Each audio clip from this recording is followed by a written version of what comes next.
रुपया बंगला मिल जाए पर मिले न जिगर विरासत में। बादशाह परिवार पे हमरे पड़ जावा फिर आफत में। रुपया बंगला मिल जाए पर मिले न जिगर विरासत में। हमसे तू टकरावा तो होए खून खराबा।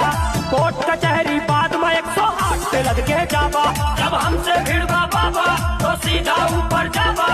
कोर्ट कचहरी बाद में 108 पे लग के जावा। 108 पे 108 पे लग के जावा सीधा।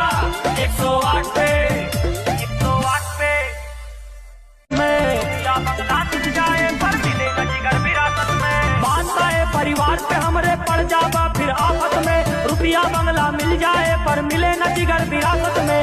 हमसे तू टकरावा तो होए खून खराबा। कोर्ट कचहरी बाद में 108 पे लग के जावा। जब हमसे भिड़वा बाबा तो सीधा ऊपर जावा। कोर्ट कचहरी बाद में 108